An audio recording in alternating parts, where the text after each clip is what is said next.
और यहाँ शिव महापुराण की कथा कर रही है कल नहीं, आज का ऐसा कोई पल व्यर्थ मत जाने दो जिस पल में आप मुख से श्री शिवाय नमस्तुभ्यम ना कहें।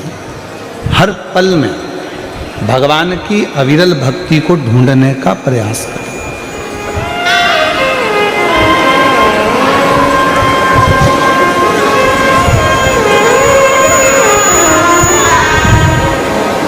प्रत्येक पल में भगवान को खोजने का प्रयास करो, प्रत्येक पल में भगवान को पाने का प्रयास करो, प्रत्येक पल में शिव को प्राप्त करने का प्रयास करो। प्रत्येक पल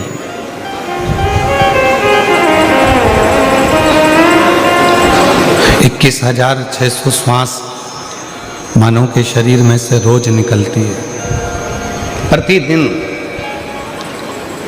और 21,600 श्वास में से ऐसी कोई श्वास जिस श्वास में आप भगवान का भजन कर लेते हो तो समझना कि आपकी जिंदगी सार्थक हो गई। वो 21,600 श्वास में से कोई भी एक श्वास परमात्मा की भक्ति के लिए निकलते हैं। जैसे 24 घंटे आप बोलते हो, कुछ ना कुछ अपनी भाषा में बात करते हो, परिवार में रहकर कुछ चर्चा करते हो, पर शिवपुराण की कथा कहती है कि 24 घंटे में से कोई एक पल, 24 घंटे में से कोई एक पल हमारी वाणी का, हमारी जिह्वा का ऐसा होता है जिस पल में, जिस वाणी में सरस्वती हमारी जिह्वा पर विराजमान होती है।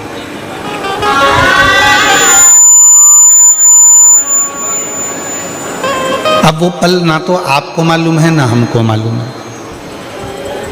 उस पल का स्मरण ना आपको है ना हमको है कि वो कौन सा पल है जिस पल में सरस्वती मैया हमारी जिह्वा पर आकर बैठती है और जिह्वा पर बैठकर हम जो बोलते हैं वो पूर्ण होता है।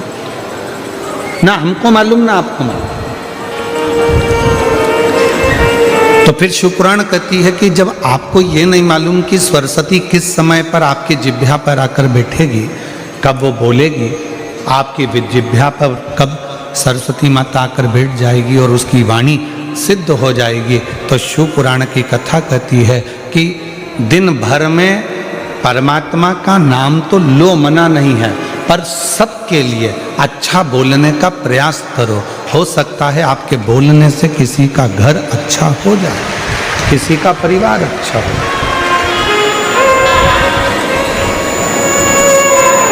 हो सकता है।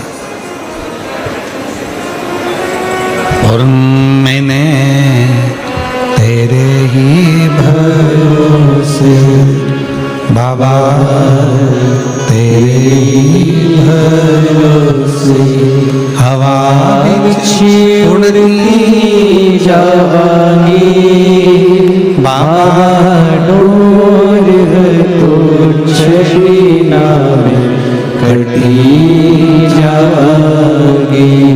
भोले मेरी पतंग, शंभो में तेरी पतंग, हवा बिछी उड़ती जाएगी बाबा, डोर तो छबीना में कटी जाएगी। सरस्वती हमारे जिह्वा पर, हमारे मुख पर 24 घंटे में से एक बार, एक क्षण के लिए आती है। जब हम वो वाणी में कुछ ना कुछ बोलते हैं तो सरस्वती सिद्ध होकर कुछ कह जाती है, कुछ बोल जाती है।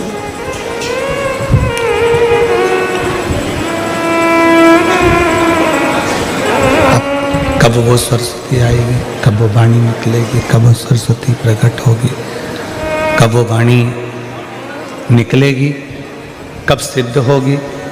तो शिवपुराण की कथा कहती है कि हर पल, हर घड़ी, हर क्षण आप सबके लिए अच्छा बोलिए।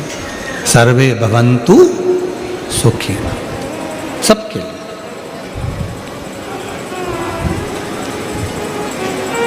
कोई जरूरी नहीं है कि आप किसी से पूछोगे कि तुम कैसे हो। अपने वाले से पूछोगे कि तुम सब कैसे हो, दूसरे से भी तो पूछ सकते हो कि तुम सब कैसे हो।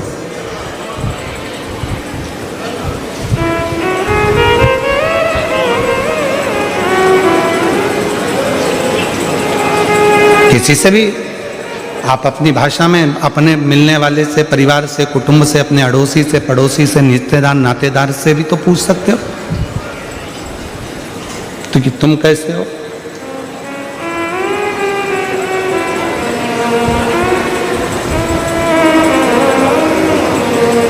गुजराती भाषा में कहते हैं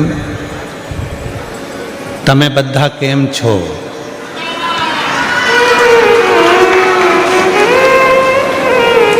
कोई जरूरी नहीं है कि हम हमारे परिवार वालों से पूछेंगे कि तुम कैसे हो। अपने पड़ोस को, अपने अड़ोस में रहने वाले, अपने पड़ोस में रहने वाले, अपने कोई मोहल्ले में, कॉलोनी में, सोसाइटी में रहता है, उसको आपके दवा आप मत दो, उसको धन, आप उसको पैसा भी मत दो, नहीं चाहिए, परंतु इतनी प्रेम की वाणी तो बोल सकते हो ना कि तुम कैसे हो।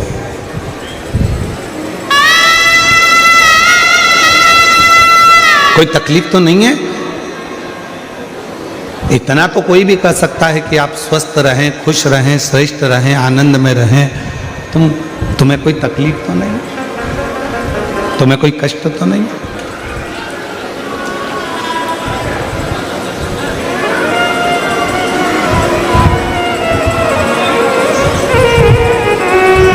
चिल्ला चिल्ला कर लोग कहते हैं विश्व का कल्याण, धर्म की, अधर्म का, प्राणियों में विश्व का कल्याण। अब आप कह रहे हो कि विश्व का कल्याण हो, तुम तुम्हारे पड़ोसी का कल्याण नहीं कर पा रहे।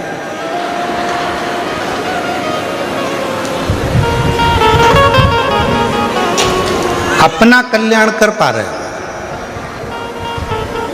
केवल अपना। अब इस कथा में ही देख लो ना, तुम दूसरी जगह तो जाने दो।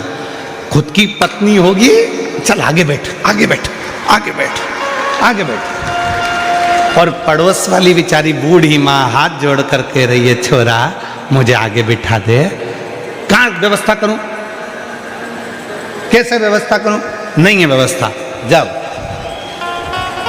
अब चिल्ला चिल्ला कर कह रहे हैं विश्व का कल्याण हो, और जब विश्व के कल्याण की बात आती है तो सबसे पहले व्यक्ति अपना कल्याण देखता है, क्या अपना हो रहा है कि नहीं हो रहा है, अपने को लाभ मिल रहा है कि नहीं मिल रहा, अपने को फायदा मिल रहा है कि नहीं मिल रहा, पहले वो देख। पर 33 कोटि देवता में केवल एक देव अधिदेव महादेव ऐसे हैं जो विश्व कल्याण की कामना करते हैं। उन्होंने जहर पिया, अमृत दिया, अमृत देवताओं को दिया और खुद जहर पिया। पार्वती मैया ने पूछा था कि यह जहर पीना जरूरी है। शिव जी कहने लगे अगर ये जहर मैं नहीं पीऊंगा तो ये पूरी पृथ्वी जलकर भस्म हो जाएगी और विषैली हो जाएगी। विश्व का कल्याण करने के लिए मुझे ये जहर पीना पड़ेगा। अगर मुझे विश्व का कल्याण करना है तो ये जहर पीना जरूरी है और ये जहर मुझे पीना पड़ेगा।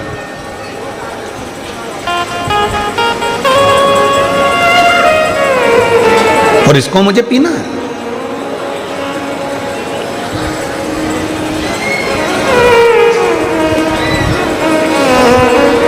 पर एक निवेदन और करूं इस व्यासपीठ से, दुनिया के लोग भले कहते हों अपने अपने कल्याण की बात करें, मना नहीं है, पर एक पूरे घर में,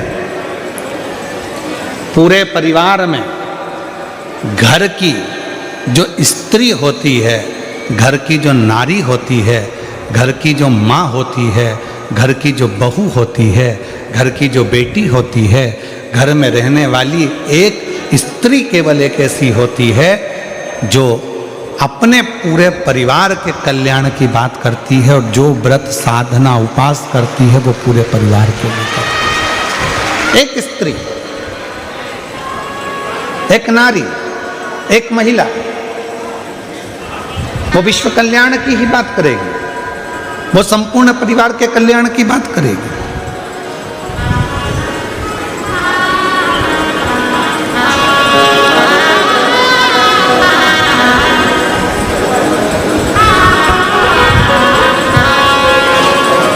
और शंभु शरणे पड़ी मांगू घड़ी रे दुख काटो दया करी दर्शन आपो शंभु शरणे पड़ी मांगो घड़ी रे घड़ी दुख काटो दया करी केवल एक देव अधिदेव महादेव ऐसे हैं, भगवान शंकर वो गढ़दानी त्रिकालदर्शी कैलाशी अविनाशी शिव ऐसे हैं जो विश्व कल्याण की कामना करते हैं। जहर मैं पी रहा हूँ, क्यों? पूरा विश्व आराम से जिंदगी जी सके, इन सबको अमृत प्राप्त हो सके। गले में सर्प मैं धारण कर रहा हूँ क्योंकि दुनिया के लोग इस सर्प को अपने घर में नहीं रख सकते। गंगा में धारण कर रहा हूँ क्योंकि ये दुनिया के लोग इस गंगा को पहचान नहीं पाएंगे, इसलिए इसको अपने मस्तक पर रखना जरूरी है।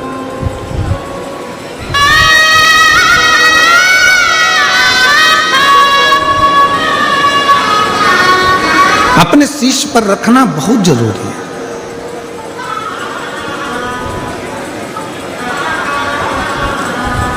और किसका उद्धार मेरे शंकर भगवान ने नहीं करा?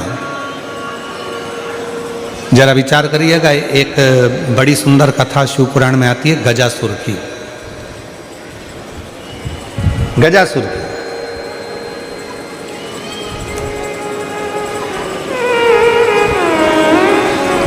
गज का मुख है, मनुष्य का शरीर असुरों वाला है।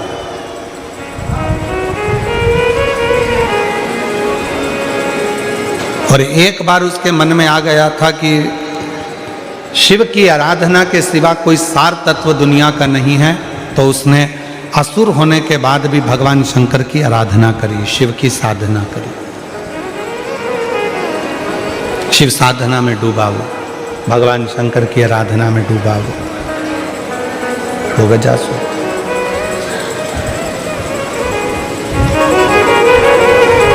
अब इतनी भगवान देवाधिदेव महादेव की आराधना में गजासुर हो गया, इतनी आराधना में डूब गया, साधना में डूब गया कि भगवान शिव को प्रकट होना पड़ा।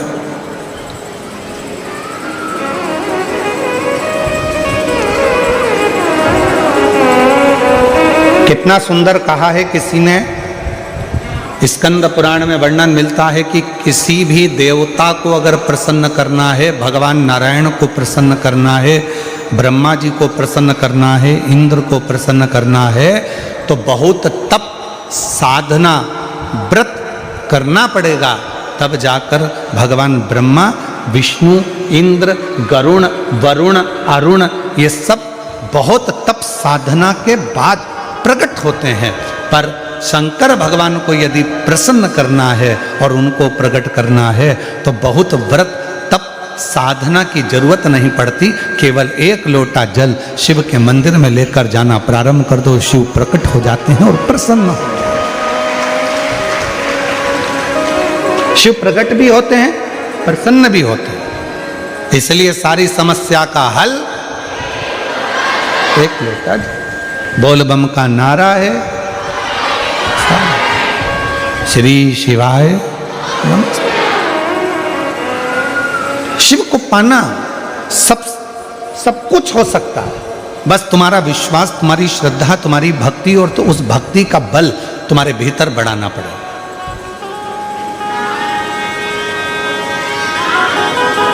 तुम्हारा बच्चा स्कूल में पढ़ता है? अरे जम के तो बोलो, पढ़ता है? ठीक है। उसके दोस्त भी स्कूल में पढ़ते हैं?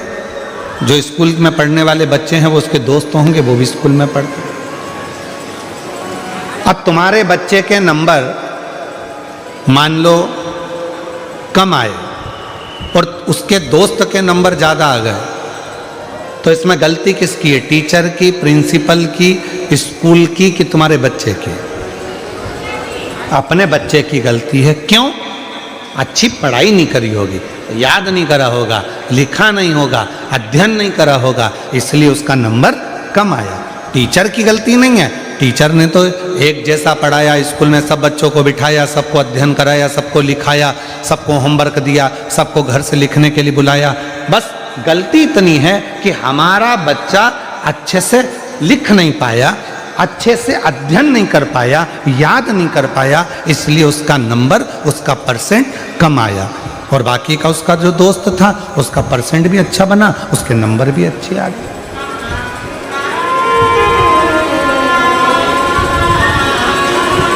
अब टीचर को तो आप दोष नहीं दे सकते, स्कूल को तो आप दोष नहीं दे सकते, प्रिंसिपल को आप दोष नहीं दे सकते। गलती बच्चे की है कि अच्छे से अध्ययन नहीं करा। परसेंट कब अच्छे नहीं आते? जब वो अच्छे से पढ़ता नहीं है, ध्यान नहीं देता है, अध्ययन नहीं करता, इसलिए उसका परसेंट घट जाता है। बस ये बच्चे की कथा नहीं, ये अपनी कथा है। अपन भी एग्जाम देने के लिए संसार सागर में आए हैं। जितना जितना मन लगाकर कर्म करेंगे, अच्छा कर्म करेंगे, अच्छा अध्ययन करेंगे और अच्छे से एग्जाम देंगे और सब अच्छे कर्म के साथ में लिखते हुए चलेंगे तो निश्चित है भगवान का इसमें कोई दोष नहीं होगा। परसेंट लाना हमारे हाथ में है, परमात्मा तो कॉपी चेक कर कर रिजल्ट बना दे।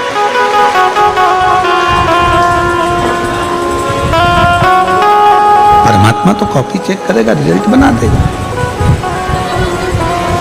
उसमें दोष के बक्से नहीं चल रहा, उसमें दोष उस टीचर का या प्रिंसिपल का नहीं है, उसमें दोष हमारा। आप आए नहीं और सुबह हो गई, मेरी पूजा की थाली धरी की धरी रह गई। आप आए नहीं और सुबह हो गई, मेरी पूजा की थाली धरी रह गई। ये आवाज यहाँ बड़ा रिटर्न में लग रहा। आप आए नहीं और सुबह हो गई, मेरी पूजा की थाली धरी गई। आप आते नहीं, अपराध बताते नहीं, आप आए नहीं, अपराध बताते नहीं, मेरी प्रार्थना में कौन सी कमी रह गई। आप आए नहीं और सुबह हो गई, मेरी पूजा की थाली धरी। ऐसी कौन सी प्रार्थना में कमी रह गई है जो परमात्मा आप आते नहीं हो? कमी किस में? हम में। भगवान में कमी नहीं है, भगवान तो तुरंत तैयार बैठा है। देखिए 33 कोटि देवता में केवल एक देव अधिदेव महादेव ऐसे हैं जिनके दरवाजे पर नंदी बैठा हुआ। बोलो बोलो, सही है कि गलत है? मतलब, और माँ जगत जननी दुर्गा भवानी का जब भी दर्शन करोगे तो माँ आदि शक्ति जगत जननी दुर्गा भवानी काय पर बैठी है? बोलो बोलो, जम के बोलो। शेर पर। गणेश जी के पास में कौन बैठा है? चूहा। कार्तिकेय के पास कौन बैठा है? मोर। मतलब शिव जी का पूरा परिवार एकदम तैयारी में बैठा है, एकदम तैयारी में। बाकी के अन्य सबको निकाल कर देखिए, अपने अपने वाहन किसी के करीब में नहीं होंगे, पर शंकर भगवान के पूरे परिवार का वाहन उनके पास में है। क्यों है? क्योंकि शंकर जी से एक बार पूछा पार्वती ने कि आप नंदी को अपने पास में रखते हो, मैं शेर को अपने पास रखती हूँ, गणेश जी चूहे को अपने पास रखते हैं, कार्तिकेय मोर को अपने पास रखते हैं, इनको अपने करीब में रात दिन रखना अच्छी बात है क्या? शंकर भगवान बोले कि ये संसार में रहने वाला प्रत्येक मनुष्य मेरी औलाद है, संतान है, इसको कब दुख आ जाए इस समय पर ये मुझे पुकारेगा तो मुझे दौड़ कर जाना पड़ेगा, नंदी पर चढ़ कर जाना पड़ेगा। और सुनो पार्वती, तुम जगत की माँ हो, तुम जगत जननी हो, तुम जगदम्बा हो, तुम अम्बा हो, और तुम्हें अगर तुम्हारा बेटा बुलाएगा तो तुम्हें दौड़कर जाना पड़ेगा, दौड़कर जाना पड़ेगा। तो हमारे शैलेंद्र भाई एक बहुत अच्छा भजन गाते हैं महाराज, उनके एक लाइन का स्मरण महाराज।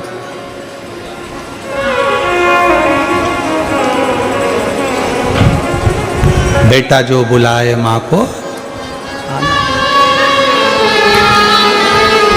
हो मैया जी के चरणों में टिकाना चाहिए, बेटा जो बुलाए माँ को आना चाहिए, हो बेटा जो बुलाए माँ को आना चाहिए। तो भगवान शिव कह रहे हैं पार्वती तो तेरे पास में सिंह इसलिए है, शेर इसलिए है कि जगत का अगर कोई बच्चा तुझे रात को पुकारे, दिन में पुकारे, जब पुकारे, तू माँ है, मैं पिता हूँ। और याद रखना, बच्चे अपना कमरा बंद कर कर सोते हैं, बेटे बहू अपना कमरा बंद कर कर सोते हैं, पर घर की जो बुजुर्ग माँ होती है, जो घर का बुजुर्ग बाप होता है, वो अपना कमरा कभी बंद कर कर नहीं सोता। उसे मालूम है मेरे बेटे बहू पोता पोती नाती पंती कब मुझे पुकारेंगे, एकदम दौड़ कर आ गए, दादी दादी दादी, तो मुझे उठना पड़ेगा, दादाजी दादाजी दादाजी उठना पड़ेगा, नाना जी नाना जी नाना जी उठना पड़ेगा। इसलिए घर का बुजुर्ग अपना कमरा बंद कर कर नहीं सोता, घर का बुजुर्ग अपना कमरा खोल कर सोता है, जिससे कोई आए तो मैं उठकर बैठ जाऊं। बहू का सिर दुखा, सास उठकर बैठ गई, बेटे का तकलीफ हुई, माँ उठकर बैठ गई, बेटी को तकलीफ हुई, माँ बाप उठकर बैठ गए। माँ बाप तुरंत तैयार रहते हैं, इसलिए शंकर भगवान के मंदिर में नंदी एकदम सामने तैयार बैठा है। और नंदी भी दोनों पांव टेक कर नहीं बैठा, नंदी ने एक पांव अपना तैयार कर कर रखा है कि कब भक्त पुकारेगा शिव जी बैठ जाएंगे और मुझे दौड़ कर जाना पड़ेगा और उसका दुख मिटाना पड़ेगा।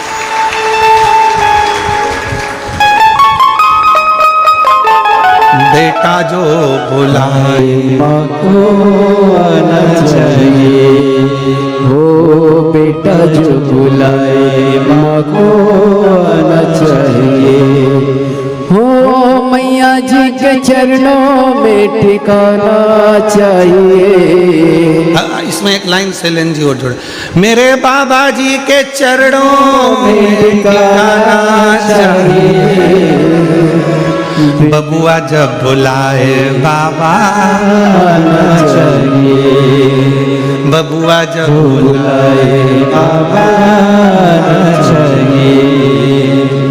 प्रेम से बोलो जय माता, सारे बोलो शेरा वाली जय माता दी, पहाड़ों वाली जय माता दी, मेहरा वाली जय माता दी। और बेटा जो बुलाए माँ को आना चाहिए। बस इसलिए मेरे शंकर भगवान नंदी को अपने सामने रखते हैं।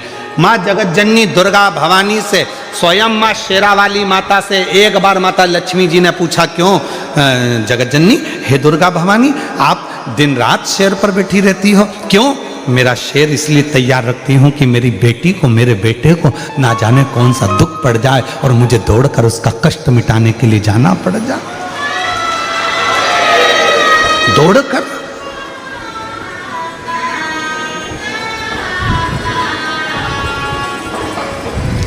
आप सब गुजरात में रहते हो,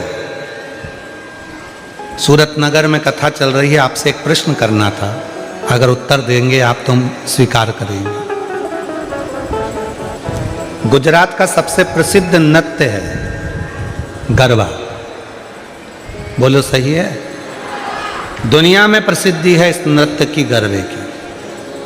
हमें एक बात पूछना था कि गरबा चौकोर क्यों नहीं होता, गरबा हमेशा गोल ही क्यों होता है? हमें प्रश्न करना था कि गरबा लंबा क्यों नहीं होता, गरबा आड़ा टेढ़ा क्यों नहीं होता, गरबा 6 षडक्रति का क्यों नहीं होता। गरबा हमेशा चाहे कितनी बड़ी भी फील्ड हो, कितना भी बड़ा भी ग्राउंड हो, पर गरबा हमेशा गोल क्यों होता है। हमें केवल एक प्रश्न का उत्तर मेरे गुजराती भाई बहनों से चाहिए, और उत्तर दें तो अच्छी बात है कि गरबा गोल क्यों होता है। और आप लोग तो करते रहे हो, और बेटा जो बुलाए माँ को आना चाहिए। अब आप लोगों में से कितने लोग गरबे में गए, जरा हाथ उठाओ जरा। नवरात्रे में गरबे में कौन कौन जाता है? सब जाते हो? धरो धरो धरो, रख लो तुम तो रख लो। चलो तो अब तुम लोग जाते हो तो उत्तर जरा दीजिएगा कि गरबे में गोल क्यों घूमा जाता है, कारण क्या है। महाराज, चौकोर में एक सिरा खत्म हो सकता है, लंबाई में एक सिरा खत्म हो सकता है, षडाकृति में एक सिरा खत्म हो सकता है, पर गोल आकृति में कोई सिरा खत्म नहीं होता। मतलब आस लगी रहती है कि मेरी जगत जननी जगदम्बा आएगी जरूर और मेरा दुखड़ा मिटाएगी। एक आस, और वो आस कभी जिंदगी में खत्म नहीं होना चाहिए।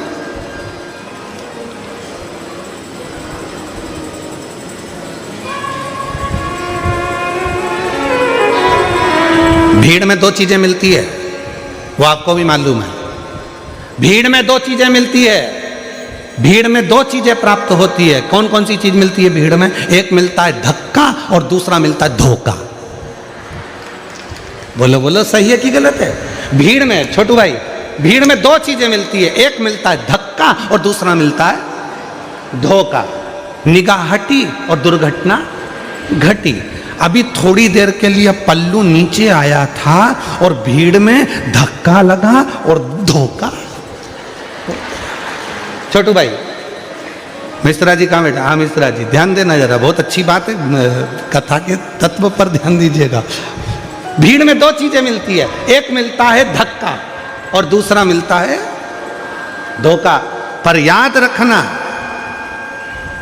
दुनिया की भीड़ में धक्का भी मिलेगा और धोखा भी मिलेगा, पर जब धर्म की भीड़ होती है तो उसमें धक्का मिल सकता है पर धोखा कभी नहीं मिल सकता। उसमें शिव तत्व प्रदान जरूर करता, प्रदान कर।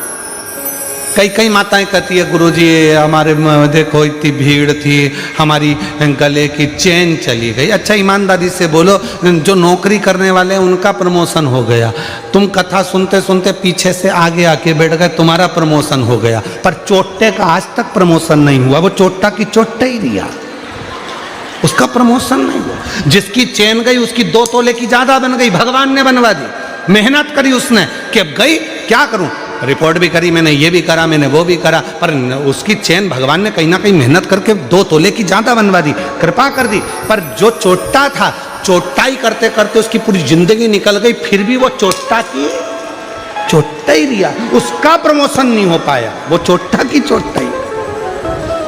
क्यों? क्योंकि उसने जिंदगी में सबको धोखा दिया है, और धोखा देने वाला कभी खुशी की जिंदगी नहीं जी सकता, वो दुख की ही जिंदगी जीता।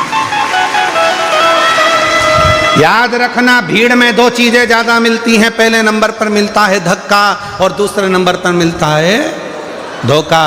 दुनिया की भीड़ में चलोगे तो एक ना एक दिन धक्का भी मिलेगा और धोखा भी मिलेगा, इसलिए सावधान सावधान। मेरे गुजराती बहन भाई, मेरे सूरत की जीजियों, सूरत के जी जाओ,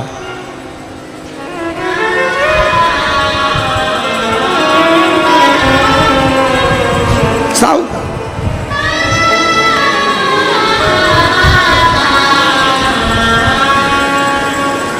थोड़ा समझ, धर्म में धक्का मिल सकता है पर धोखा नहीं मिलता। शिव जी को जल चढ़ाने वाला को कभी धोखा नहीं मिल सकता। श्री शिवाय नमस्तुभ्यम जपने वाले को कभी धोखा नहीं मिल सकता। शंकर भगवान के मंदिर में झाड़ू पोछा करने वाले को कभी धोखा नहीं मिल सकता। और जिसने धोखा दिया है एक ना एक दिन उसको रोते रोते तुम्हारे चरणों में आकर पांव पकड़ना ही पड़ेगा। अगर शिव भक्त के साथ धोखा किया, शंकर के भक्त के साथ अगर धोखा हुआ है तो फिर एक ना एक दिन तुम उसको चरण पकड़ेगा।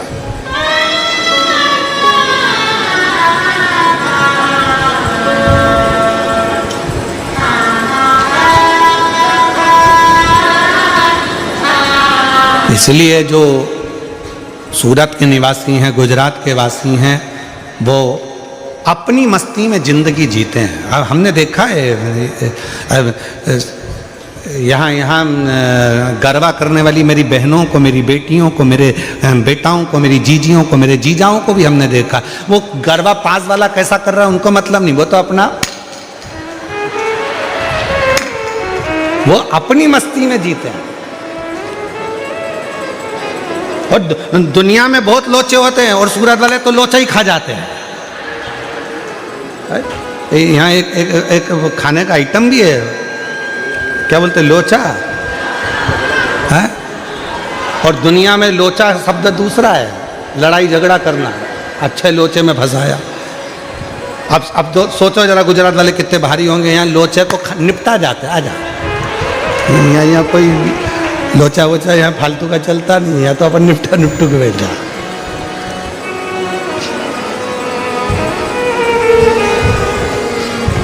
इसलिए महाराज शिव कथा कह रही है, भगवान शंकर का चरित्र कह रहा है।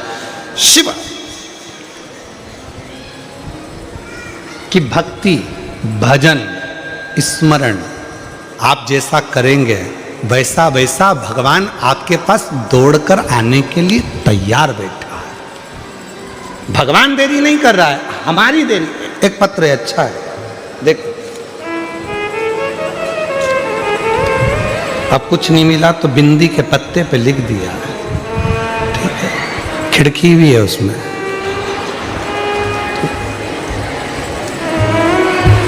अच्छा है वो तो बिंदी नहीं भेजी, नहीं तो कह देती भैया भाभी को दे देना। हमारी तरफ से संक्रांति चल रही है तो वो संक्रांति में वो मकर संक्रांति के दिन वो 14 आइटम बंटते हैं ना, तो उसमें वो लिख के भेज देती 14 बिंदी है, हमारी भाभी को दे देना, मकर संक्रांति का गिफ्ट। अब उन्होंने पत्र में लिखा,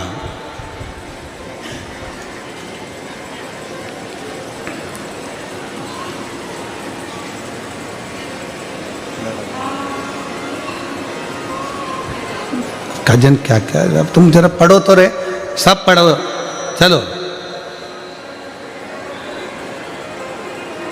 पढ़ते जाओ। हम उंगली चला रहे हैं इसमें। हम गुजरात, हम्म